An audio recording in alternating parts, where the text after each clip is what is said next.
So if I'm always being competitive and I let all these ideas of wanting to be the best, it's not healthy. You ready? Okay. Hey guys, how's it going? John here with the Mobile Human Experience, and we are doing another episode of Active Reason. Now, let me explain what active reason is. Active reason is basically an intellectual pursuit in which we use observation and understanding to come towards to drive towards a universal truth. There's going to be a little bit of a play on words on this because active in this sense also means somebody who does some type of activity, some type of movement activity specifically. And reason kind of plays into the fact that we're looking at their internalized reasons as to why they do what they do. And this is a special episode because this is being filmed for the event Women Who Move, and we have a woman who moves here. Her name is Rhea. Rhea, how are you? I'm doing fine. Okay. So Rhea, can you tell me a little bit about the different movement arts that you do? So I do breaking, I do freestyle dance, I do some gymnastics and tumbling and yoga. Rhea, can you just give us a little bit of a brief on how you first started with your movement? I first started just experimenting with my body as a kid, tumbling on mattresses and working on bridges for fun. I was inspired by like circus people on TV, and I knew I was flexible, so I just wanted to play with my flexibility. I mainly was inspired by that because they look pretty. So, how did you get in touch with these circus artists at first? Mainly TV, like Ripley's Believe It or Not. And then I saw this one Ripley's Believe It or Not episode where the guy got stuck in a flexible position, and I was like, okay, I shouldn't do that. That was your beginning stages with movement, a lot of exploration. But we're going to move into something a little bit different, more directed. You got into sports and volleyball. Can you talk a little bit about that? I got into volleyball because it was like a family sport that my sister started off with, and they wanted me to start young while I could still do it so that when I'm older, I'll be able to be a really good player. I started with my church, and I was basically learning about my body. I wanted to be an athlete because I thought I was a tomboy.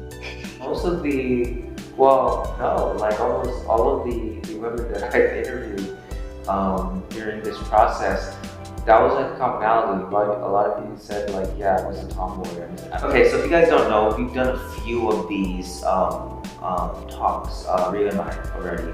And we were initially gonna jump into it, but then we found out that there's so much to explore with her thought processes that that I've gotten to know you quite a bit. Dancing and breaking. Can you give us a little bit of info on that? How did you start? I started breaking when I saw some juniors when I was a freshman in high school. And then literally like the next month, I joined color guard. So then that took up my whole time learning how to dance. So can you explain what is color guard? So I've never been in. Is basically learning a dance routine with flags. Okay, cool. And they take the disciplines of military into our stepping, and we implement it on our positions on the floor to create a show. What got you back into breaking? Because honestly, that's what I know you was, right? Breaking. So what got you back into that? What got me into it is that my friend Joseph, he got me into breaking. We're still friends today, and he would take me to the park to train me. He really wanted me to get better. And if it weren't for him, I wouldn't have thought I'd be able to break, or I wouldn't have the motivation to even train by myself. I didn't even know how to train by myself, because, you know. So how did you teach how to train by yourself? We went to the park and he would show me certain steps on like what to work on. But basically he would like make me do 6 steps, like interval training. I'm like, okay, and then he'll do like a Mr. Miyagi trick, like, okay, you're gonna sip this Gatorade, but don't drink it, you have to spit it out. So it motivates you to keep going. And like, we'll do like different exercise is like, okay, now we're gonna pretend we're a cop dancing to this song. And you know, like different, visualizations. yeah, like a lot of imaginary type of influences from him. So it was less of the technical, more of the creative side when I trained with him. And then so, I mean, you didn't just stay in the creative side, you also got into the competitive side. So yeah, I got into the competitive side when I graduated college. What was that drive to compete? Like, what started that? What spurred that? I can be honest. I'm not gonna say names. Yeah, you don't have to say it. My dance club stopped dancing, so the only community I have was the competitive community. And when people tell you that you're not good, it makes you want to like prove them wrong. So how long did that last? I mean, do you still compete? I try my best to even it out. Like I don't want to compete too much because it gets me lost in wanting to like prove something.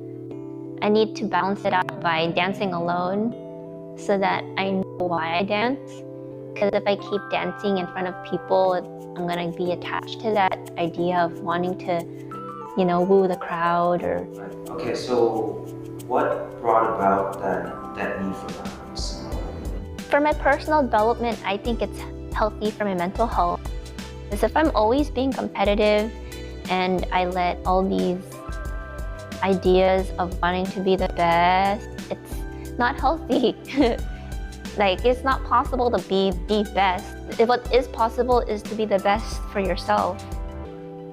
Okay, so through the years, you started out with your exploration of movement, then you went through the different goal setting of volleyball, and then your base foundation was in breaking. But you've done other types of movement. You've done things, and I've seen you in like, you know, training workshops. You've also done yoga. Can you give me a brief on the different types of movement that you've done outside of breaking and dance? I just try the classes. I learn some gymnastics here and there. I also teach yoga. Can you expand on that? Like, so you yoga practice. What first got you to yoga? Because that's a bit different, right? Because dance is very movement, is very kinetic, and yoga is more internalized, a little bit more kinesthetic. So my first ever experience with yoga was in middle school, really, and it was reunited with yoga after going through an emotional experience that was very sad. So then I tried out some yoga classes, and at the same time I was also taking a class about spirituality. I was instantly happy afterwards. You said you were crying all day, and then you took your first yoga class. What type of class was it? What type of yoga? It was aerial yoga. And so you felt happy. Like what type? Like there's different levels of happiness. Aerial yoga, I've never done it myself, but I do understand the feeling you get when you feel like held by something, right? And being cocooned in, or the pressure, and it feels comforting and warm. What type of feeling did you get in terms of happiness after you took that class? I felt like a release of negative energy. Like I couldn't even channel that sad energy.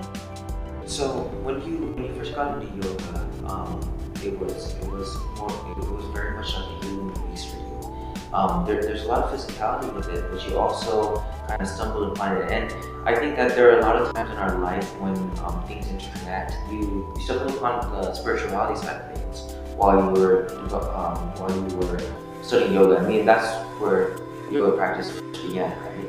And so, how do you feel that it? What do you feel people can learn from yoga in terms of like, sense of self, body awareness, spirituality? Yoga has so many branches, and people can use it however way they want. But this idea of yoga that everyone has westernized is that physical practice, right? If you apply the yoga mentality, then it's yoga. So yoga mentality is being aware of how to balance out that ego versus your higher self, knowing when's the right time to use it, when not. and to understand what it's like to just be. And then, so what does yoga mean to you? I think yoga is like therapy.